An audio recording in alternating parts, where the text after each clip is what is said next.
જય સ્વામી મિત્રો, આપનો ખૂબ ખૂબ આભાર. ખૂબ લાઈક કરી રહ્યા છો, ખૂબ શેર કરી રહ્યા છો, ખૂબ સબસ્ક્રાઇબ કરી રહ્યા છો. આપનો ખૂબ ખૂબ આભાર.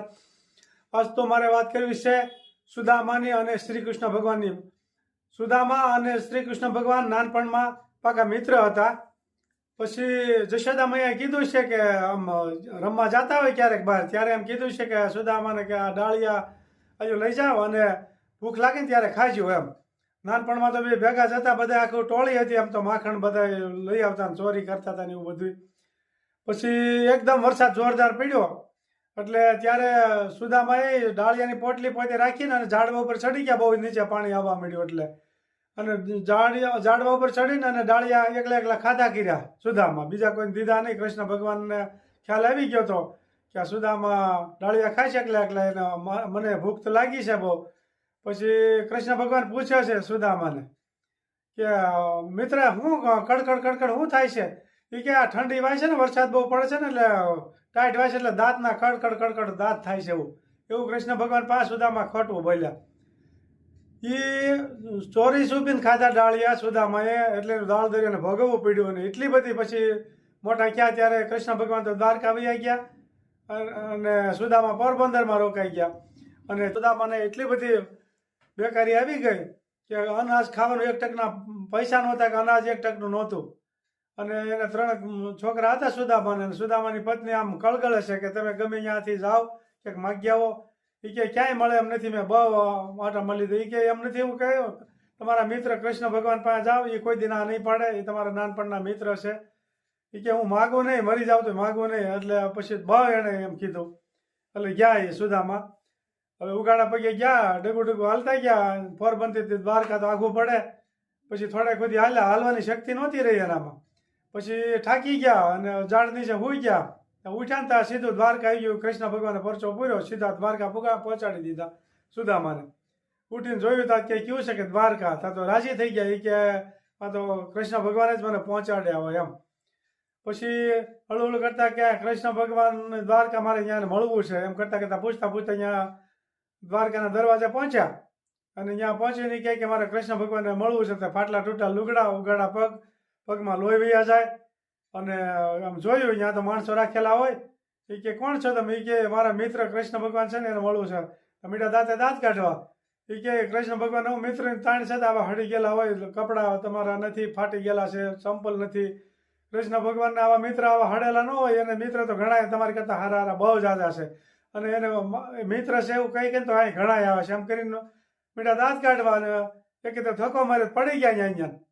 પછી પાછી આમ વિનંતી કરે છે કે મને જવા ગયો, હું એનો પાકો મિત્ર છું એવું કીધું. તો કોઈ ન જવા કોઈ ન દીધા. પછી એકને એમ થયું કે આ થોડો ગાંડા જેવો લાગે છે, કે કાંઈ વાંધો નહીં. એ કે તમે ન જાત કાંઈ, મને જવા ગયો કાંઈ નહીં, સંદેશો પહોંચાડો ખાલી. પછી કૃષ્ણ ભગવાનને એક જણાએ કીધું કે કોઈ પોરબંદરથી આવે છે ને, હાવ ડગમગી ગયો છે દેહ, અને તમને મળવું છે ને, મિત્ર છે તમારે એમ કહે છે. એટલે એને ક્યાંક મગજ બેટ જેવો લાગે છે એમ.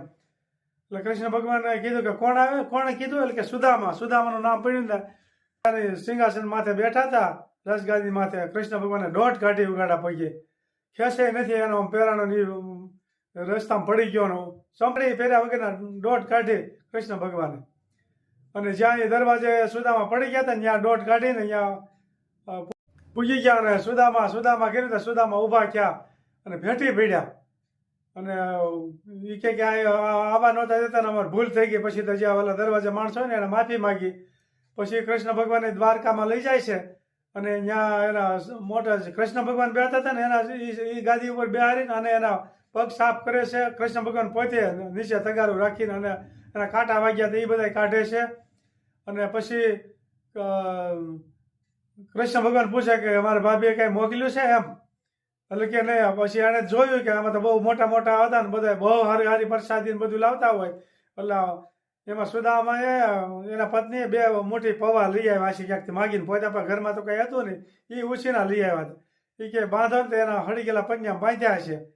એટલે નહીં, સુદામા કે હું કાંઈ લાવ્યો નથી. તો કૃષ્ણ ભગવાનને તો ખ્યાલ આવી ગયો હતો કે ખોટું બોલે છે. ખાખા ખોળા કર્યા ને તો એને પૌવા મળ્યા. એટલે સુદામા એ પૌવાની પોટકી લઈને દોઢ કાઢી કે આવા ન દેવાય, મારી કિંમત કાંઈ નહીં. એ સુદામા દોડવા મળ્યા અને કૃષ્ણ ભગવાન એની પાછળ. એ પૌવાની પોટકી કૃષ્ણ ભગવાન આંચકી લીધી અને એ પૌવાથી આમ વીખીને અને એ પૌવામાંથી એક મુઠ્ઠી અને 2 મુઠ્ઠી ખાધા. ત્યાં તો અહીંયા પોરબંદરમાં જે સુદામા રહેતા હતા ને ત્યાં મોટા બંગલા થઈ ગયા ને આખું ગામ ત્યાં બધા સુખી થઈ ગયા.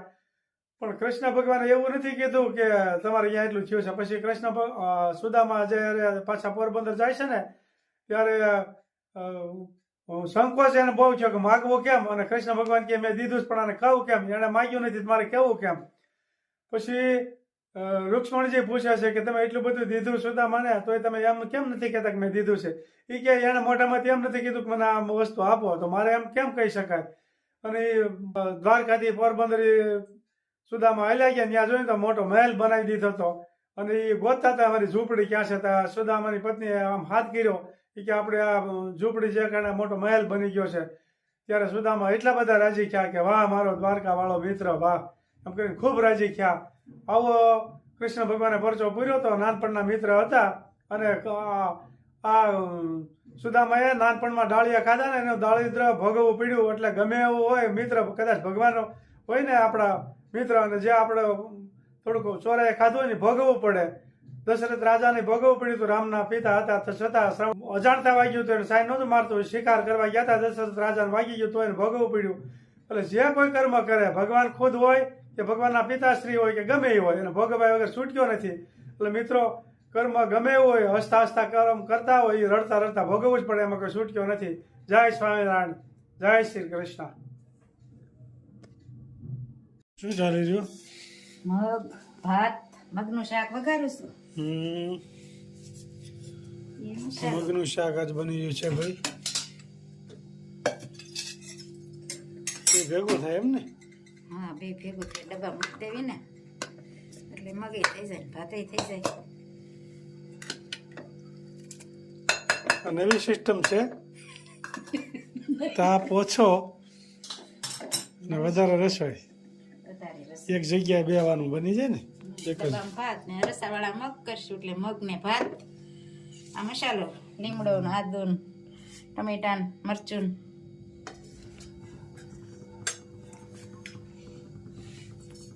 મગ તો ભાઈ ખાવા બહુ જરૂરી છે.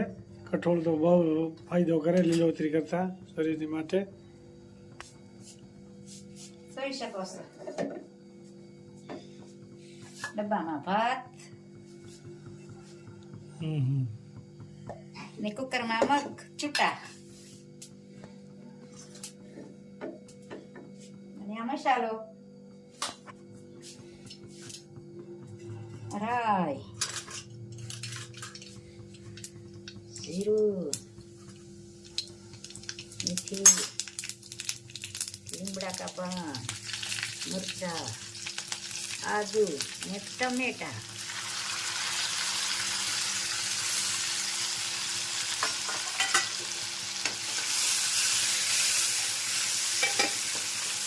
અને થોડું હળવા દેવાનું, પછી મગ નાખી દેવાનું. ધાણા જીરું પાવડર, ચટણી,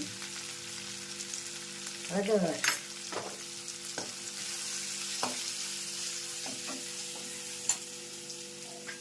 એ અમારા નિમક વગર તો શાક અધૂરું જ લાગે. નિમક વગર તો મોડું જ લાગે.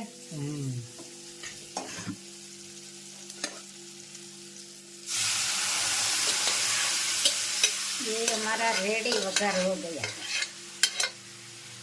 શાકમાં વઘારે આવી ગયો ને શાક તૈયાર થઈ ગયું ને. હવે થોડીક વાર ઉકળવા દેવાનો એટલે તૈયાર.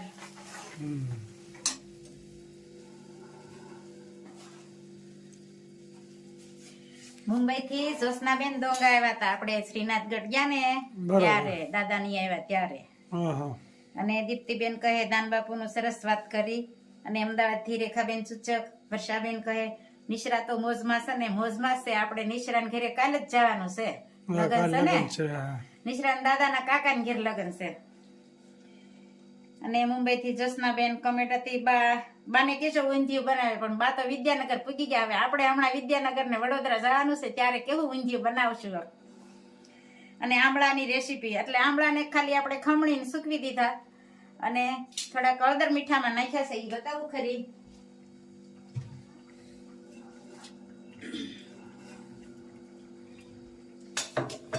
હળદર ને મીઠું એની પાણી નાખીને આમ બોળી દેવાના, પછી જ્યારે જોઈતી ખાવાના. બરોબર. અને અમદાવાદથી ભારતીબેન અને કોમેન્ટ હતી, બાનું કીર્તન સાંભળવા રોજ હું સવારે વાટ જોઈ રહી છું. જય સ્વામિનારાયણ, જય શ્રી કૃષ્ણ, જય બાય બાય. લાઈક કરો, શેર કરો, સબસ્ક્રાઇબ કરો અને કમેન્ટ કરો. Bye bye. આમળાનું મુખવાસનું કોમેન્ટ હતી એનું શું છે? આવી રીતે આપણે ખમણી ખમણા હોય ને આવો ભૂકો થાય. આમળાનું મુખવાસ છે ભાઈ, આપ જોઈ શકો છો. ખાઈને ખાવો જરૂર. ખમણીથી ખમણવાનો, પછી સૂકવી નાખવાનો, ખૂબ સરસ મજાનો લાગે. આમળાનો મુખવાસની કોમેન્ટ હતી ને, આ બતાવ્યો તમને ડબ્બો. આ રીતનો મુખવાસ બનાવી છે, બહુ સરસ લાગે. જય સ્વામિનારાયણ.